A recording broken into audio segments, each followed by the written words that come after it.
राहुल गांधी की दिक्कत यह है कि वो स्वयं को देश का कोई बहुत बड़ा बादशाह या कोई बहुत बड़े राजा का बेटा समझते हैं और वो अपना नैतिक अधिकार समझते हैं कि वो देश के किसी भी व्यक्ति को, किसी भी कंपनी को, किसी भी संस्था को जो मन करे बोल सकते हैं, गाली दे सकते हैं, जब मन करे जिस भी प्रकार से वो कटघरे में खड़ा कर सकते हैं। अभी माननीय कोर्ट ने जब से उनको ये दंड दिया है ना कि उन्होंने देश के संपूर्ण मोदी समुदाय को गाली दे दी, उनको चोर साबित कर दिया, केवल इस आधार पे उनको दो उदाहरण मिल गए, नीरव मोदी और ललित मोदी, और उसके आधार पर उन्होंने कह दिया देश के सभी मोदी चोर होते हैं। और इसी चक्कर में क्या हुआ कि कोर्ट ने इस मामले में उनको 2 साल की सजा दे दी और उस सजा की वजह से उनकी सांसदी चली गई।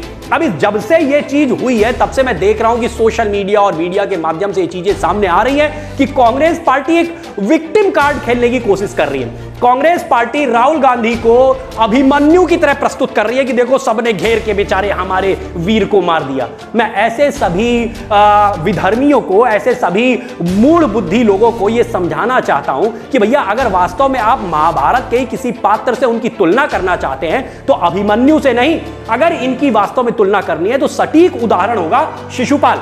मुझे उम्मीद है कि कांग्रेसी थोड़ी बहुत महाभारत की कथाएं जानते होंगे और शिशुपाल से परिचित होंगे। यदि नहीं है तो मैं आपको परिचित करा देता हूं। शिशुपाल भगवान श्री कृष्ण के बुआ के बेटे थे, यानी कि एक तरीके से इनके भाई थे। शिशुपाल को अंट संट बकवास, जैसे ये बकवास करते हैं, शिशुपाल की भी आदत थी अंट संट किसी के बारे में भी अनर्गल प्रलाप करते रहना।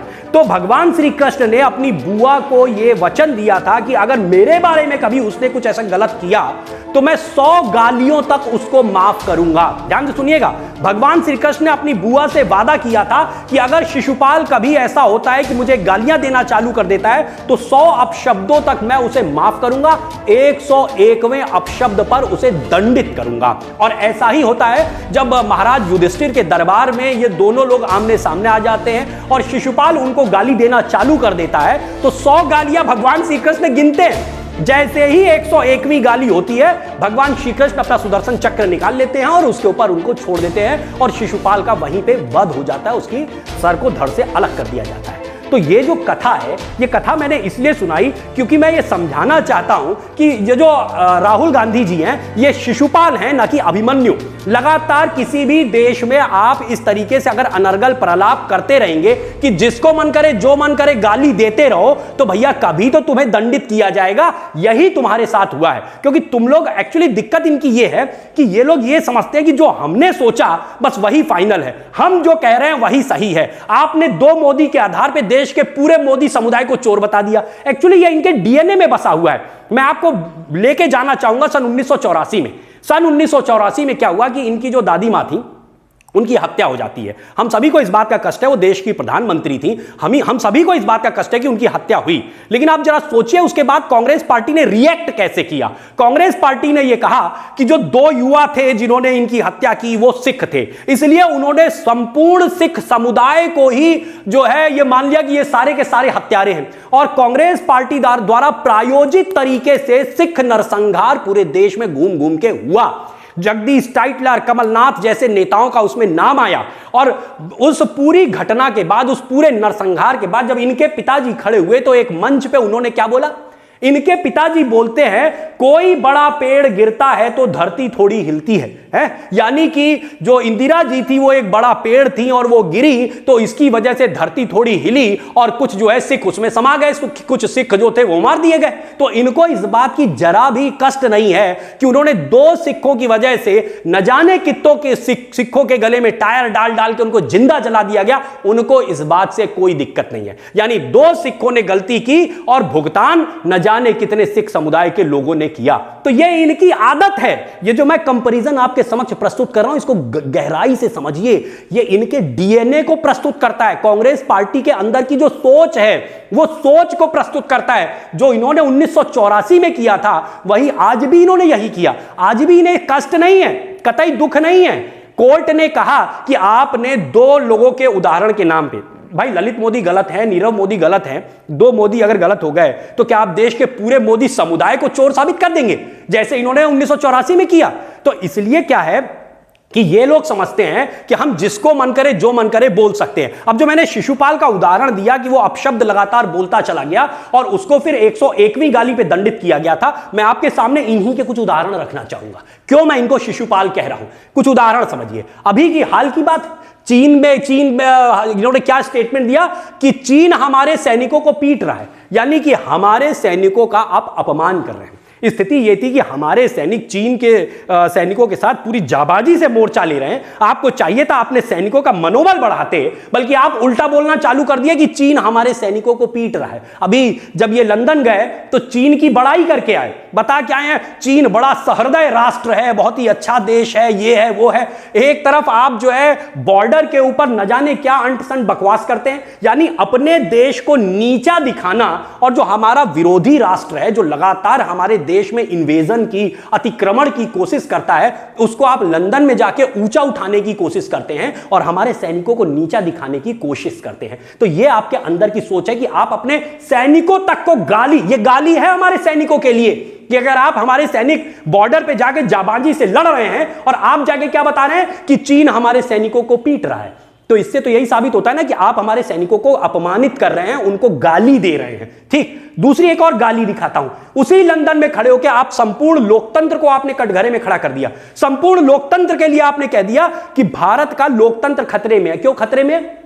इसलिए खतरे में है क्योंकि इनके ऊपर जांच हो रही है, इनको ईडी के सामने जाके जवाब तलब हो रहा है, जवाब देना पड़ रहा है। तो इसलिए लोकतंत्र खतरे में है। इनको अमेठी की जनता ने हरा के भगा दिया तो इनके लिए लोकतंत्र खतरे में है, क्योंकि ये समझते हैं कि लोकतंत्र का एक ही मतलब है कि हम सत्ता में बैठे हों, और यदि हम सत्ता में नहीं बैठे हैं तो इसका मतलब देश का लोकतंत्र खतरे में है। हम लोगों से सवाल जवाब करें, हमसे कोई सवाल जवाब ना करे। यदि हमसे सवाल जवाब होने लगा तो हम तो राजसी परिवार से हैं, तो हमारे राजसी परिवार से यदि सवाल जवाब होगा तो लोकतंत्र खतरे में है। बल्कि वहां जाके अमेरिका और यूरोप को कहने लगे कि आप लोग हस्तक्षेप करें भारत के लोकतंत्र को बचाने के लिए, ये इनकी हालत है। तो इन्होंने हमारे लोकतंत्र को भी गाली दी, सेना को गाली दी, लोकतंत्र को गाली दी। इसके बाद सावरकर को तो जब मन करता है तब ये गरियाते रहते हैं। अरे तुम क्या जानो सावरकर क्या चीज है? तुमने कितनी उनके बारे में स्टडी की है? मैं तो एक छोटा सा सवाल करता हूं, मैं केवल एक छोटा सवाल करता हूं कि आप सावरकर को तो आप जानते भी नहीं हैं, इतना केवल बता दीजिए, सावरकर ने तो कम से कम 11-12 साल की काला पानी की जो अंडमान में रह के सजा भुगती थी। तुम बेटा ये बता दो, किसी एक कांग्रेसी का, मात्र एक कांग्रेसी का नाम बता दो जिसे काला पानी या फांसी जैसी अल्टीमेट सजा अंग्रेजों ने दी हो। तो तुम वो नहीं बता पाओगे, तुम्हारे पास होगा ही नहीं कोई नाम। तो इसलिए सावरकर के ऊपर टिप्पणी करना तुम्हें आता नहीं है। तो जिस पर मन करता है सावरकर को गाली दे रहे हैं। देश के एक अमर क्रांतिकारी जिसने देश भारत माता की आजादी के लिए जाके काला पानी जैसी सजा भुगती, उसके ऊपर, सावरकर जी के ऊपर पहले मैंने 9 एपिसोड की पूरी एक श्रृंखला बनाई थी। मैं आप सभी से निवेदन करना चाहूंगा कि इस वीडियो के साथ मैं वो सारे एपिसोड लगाऊंगा, क्योंकि ये लोग सावरकर के ऊपर हमेशा अनर्गल प्रलाप करते हैं। तो पूरा रिसर्च बेस्ड एकदम मैंने एक कांग्रेस वर्सेस सावरकर पूरी एक श्रृंखला बनाई थी 9 एपिसोड की। आपसे निवेदन है कि समय निकाल के एक एक एपिसोड देखिएगा।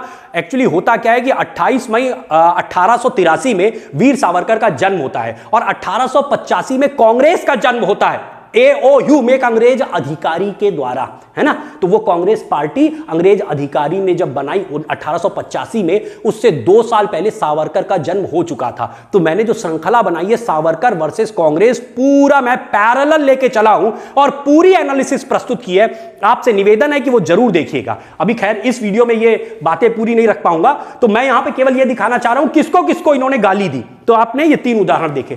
चौथा एक उदाहरण रखना चाहूंगा कि देश के प्रधानमंत्री को तो ये ऐसे ही गरियाते रहते हैं। न जाने कितने मंचों से खड़े होकर इन्होंने नारे लगवाए कि चौकीदार चोर है, चौकीदार चोर है, चौकीदार चोर है। न जाने कितने मंचों से खड़े होकर इन्होंने देश के तत्कालीन प्रधानमंत्री, भैया उस समय मोदी जी प्रधानमंत्री थे और ये 2019 के चुनाव में ये नारे लगवाया करते थे मंचों से। ये बात और है कि उसी 2019 के चुनाव में जनता ने इन्हें हकीकत दिखा दी।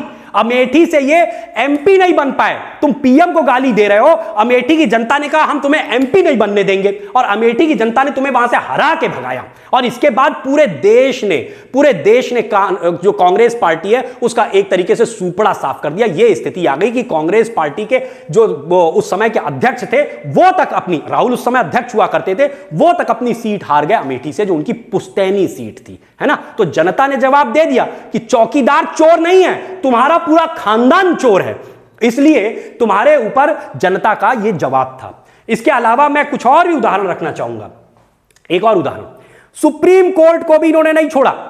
गाली देने की श्रृंखला बता रहा हूं इनकी, राहुल जी की, जो अपशब्दों की माला ये जपते रहते हैं। सुप्रीम कोर्ट तक को एक घसीट लाए और सुप्रीम कोर्ट तक को इन्होंने अपशब्द कह दिए, मतलब कि जो उन्होंने कहा ही नहीं था उनका आधार लेके कोर्ट कर दिया कि अब तो सुप्रीम कोर्ट भी कहने लगी है कि चौकीदार चोर है वगैरह वगैरह। जो ये कहते हैं ना, अक्सर आपने सुना होगा, राहुल कहते हैं मेरा नाम सावरकर नहीं, मैं सावरकर नहीं, मैं गांधी हूं, मेरा नाम राहुल सावरकर नहीं है। अजीब अजीब स्टेटमेंट देते हैं। बेटा तुम सावरकर के पैर की धूल नहीं हो, तुम सावरकर के पैर की धूल नहीं हो। मैंने जो अभी कहा थोड़ी देर पहले, तुम एक नाम बता दो, एक नाम केवल बता दो कि कांग्रेस पार्टी के किसी व्यक्ति को अंग्रेजों ने, क्योंकि अंग्रेज जो थे, अगर वास्तव में कांग्रेस पार्टी उस समय अंग्रेजों के लिए एक बहुत बड़ा थ्रेट थी, बहुत बड़ा भय का कारण थी, तो भैया किसी को तो फांसी देती, किसी को तो काला पानी की सजा देती। नहीं, वो तो वहां जेल में इनके क्या है, पापा के मम्मी के पापा जो थे जेल में जाते थे और वहां रोज उनको नया अखबार मिलता था, नहाने के लिए नई टॉवेल मिलती थी, तो सारी सुविधाएं इनको जेल के अंदर मिलती थी। तो इस प्रकार से तो इनके कांग्रेसियों की हालत थी। तो मैं पूछना चाहता हूं, एक कांग्रेसी का नाम बताओ जिसे काला पानी या फांसी की सजा हुई हो। नहीं जानते हो तुम लोग। तो जो देश के उस समय के राष्ट्रवादी लोग थे उनको यह सजा दी जाती थी, क्योंकि अंग्रेजों के लिए वास्तव में ये थ्रेट थे। तुम्हारे कांग्रेस के लोग कतई थ्रेट नहीं थे। और आपको मैंने जो बताया, मेरे वो 9 एपिसोड्स की वो श्रृंखला जरूर देखिएगा, आपको एक एक चीज क्लियर हो जाएगी, साक्ष्यों के साथ, पूरा तारतम्यता के साथ मैंने वो पूरी बात रखी है। सुप्रीम कोर्ट में जो ये कहते हैं मैं माफी वीर नहीं हूं, मैं माफी नहीं मांगता हूं, सुप्रीम कोर्ट में हाथ जोड़ के लिखित माफी मांगी गई थी इनके द्वारा। तो वहां पे जब आप माफी मांग रहे थे तब आपको नहीं ध्यान आया कि आप गांधी हैं कि सावरकर हैं, तब नहीं ध्यान आया। आज ध्यान आ रहा है। आज इसलिए ध्यान आ रहा है क्योंकि आज आपके आसपास के लोग चाहते हैं कि तुम बलि का बकरा बन जाओ। वो चाहते हैं कि तुम हमारे पर, कांग्रेसी ही जो तुम्हारे साथ के हैं, वो चाहते हैं तुम हमारे ऊपर बोझ बन चुके हो। तुम जो है, तुम अगर बोलते हो तो कांग्रेस पार्टी के वोट बढ़ते नहीं है, कांग्रेस पार्टी के वोट घट जाते हैं। और इसलिए तुम्हारे ही साथ के लोगों ने, तुम्हारे ही वकीलों ने कहा यार इसको सूली पर चढ़ाओ, इसको कह दो कि तुम माफी मत मांगो, क्योंकि तुम माफी मांगोगे नहीं और कोर्ट तुम्हें सजा दे देगी, और अगर कोर्ट ने तुम्हें सजा दे दी तुम्हारी सांसदी चली जाएगी और तुम भैया कुर्सी से पदच्युत कर दिए जाओगे, हटा दिए जाओगे। और अगर तुम हटोगे तब तो कोई अगला कांग्रेसी आएगा, तो तुम बन गए मूर्ख, और वो हो ही तुम। खैर, तो तुम्हें बना दिया गया मूर्ख कांग्रेस पार्टी के द्वारा, और तुमने माफी मांगी नहीं। जबकि जो ये तुम्हारा कहना है ना बार बार, इसीलिए ये क्लिप मैंने यहां पे इसीलिए लगाई है, जो तुम कहते हो कि मैं माफी नहीं मांगूंगा, मैं माफी नहीं मांगूंगा, तो ये कोर्ट में जाके तुमने क्या किया था, इस पे जवाब दोगे। और मैं सभी कांग्रेसियों से कह रहा हूं, ये क्या था भाई, जब कोर्ट में आप लिखित माफी मांगते हैं एक विषय पे और दूसरे विषय पे आप कहते हैं मैं माफी नहीं मांगूंगा, है, तो इसका सीधा सा अर्थ ये है। तो भैया मैंने जो ये आपके सामने सभी उदाहरण रखे, ये सारे उदाहरणों का अर्थ केवल इतना था कि राहुल गांधी जो है दंभ में हैं, और वो धृष्टता की सारी लिमिट पार कर जाते हैं। जब मैंने एक चीज लिखी ना, tolerating insults has its limit.